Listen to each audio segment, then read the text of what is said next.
السلام عليكم، ازيكم يا حبايبي؟ عاملين ايه؟ يا رب تكونوا بخير. وحشتوني. النهارده فيديو جديد. النهارده ان شاء الله هنعمل كده اكله سهله وسريعه لاكلات بقى اخر الليل. دلوقتي خلاص الشتاء دخلت والجو بدأ يبرد، وبقينا نسهر شويه والليل بدأ يطول، وكمان بدأنا نجوع بالليل. فانا قلت كده اقوم اعمل اكله كده تكون ايه، سهله كده وسريعه وما تاخدش معايا وقت، وفي نفس الوقت تسد جوع. تمام. جبت كده طاسه على النار وحطيت فيها كده معلقتين من الزيت، وبقطع فيهم بصلايه كده مكعبات. وبعد كده هنشوف هنعمل ايه تاني. هخلص بس تقطيع البصل ونشوف هنعمل ايه. طبعا انا موطيه النار علشان البصل ما يستويش او يتحرق مني، لان انا عايزه البصل ايه، يدبل بس. بصوا خلصت كده تمام. هشوح بقى البصل كده شويه لحد ما يدبل، او بالشكل ده.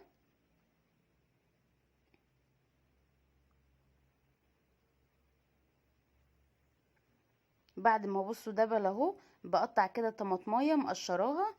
طبعا اللي انا بحب لما اجي اعمل طماطم في الاكل كده صحيحه، بحب اقشرها وبعد كده اقطعها. ما بحبهاش تبقى بقشرها، علشان لما بتستوي اللحم بتاعها بيدوب ويفضل القشر بيبقى شكله مش حلو في الاكل. فبحب اقشرها واقطعها بالشكل ده. ونقلب كده بقى، اللي بعد ما اخلص الطماطم هقلب كده الطماطم مع البصل ونشوف هنعمل ايه برضو. يعني حوالي طماطميتين كده ولا حاجه.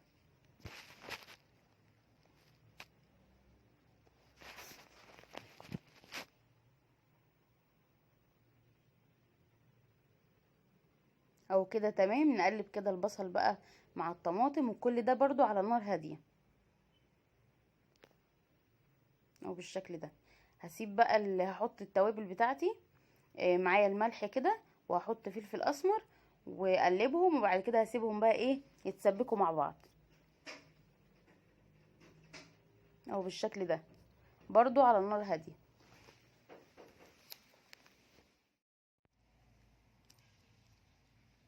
تمام كده، قلبنا التوابل وكل حاجة. هسيبها بقى تتسبك على نار هادية جدا، وبعد كده نشوف هنعمل ايه.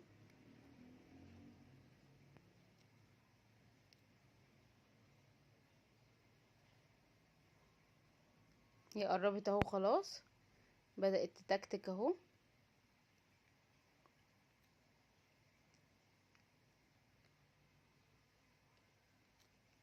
شايفين كده؟ تمام قوي اهو.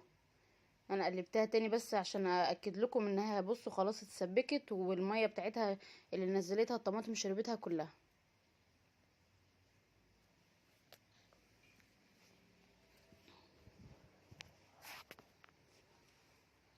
معايا دلوقتي بقى بيض اهو بالشكل ده.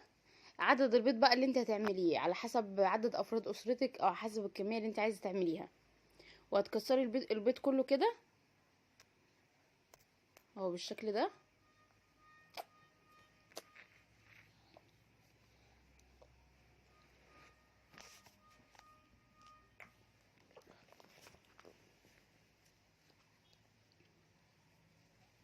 بعد كده بقى رشه فلفل اسمر كده على البيض، واحنا اوريدي حاطين الملح، ونقلب بقى. ودي بقى الشكشوكه بتاعتي الجميله. ببدأ كده اقلب بالبيض بقى كده كله مرة واحدة، مع البصل والطماطم والتوابل الجميلة بتاعتنا. هو انا حطيت ملح وفلفل اسود بس، كده تمام قوي. ونقلب كده لحد ما البيض يستوي. بصوا بقى، هو البيض استوى بقى تمام. وكده يبقى طبقنا خلص، وبألف هنا وشفا. واكلة سهلة جدا وسريعة، ومش هتاخد معاكي دقيقتين في المطبخ خالص خالص. لو لقيت البيض لزق منك ولا حاجة، بتعمليه بالمعلقة كده ويبقى عادي بيرجع تاني. شايفين بقى الاكل شاهي جدا. عايزه تضيفي لها بقى فلفل اخضر ضيفي، عايزه تضيفي فلفل الوان ضيفي. انا اللي كان عندي استخدمته. وبالف هنا وشفا ودي اكلات اخر الليل بقى في البرد الجميل اللي احنا فيه ده. وان شاء الله اشوفكم في فيديو جديد واكله جديده ووصفه جديده، والسلام عليكم ورحمه الله وبركاته.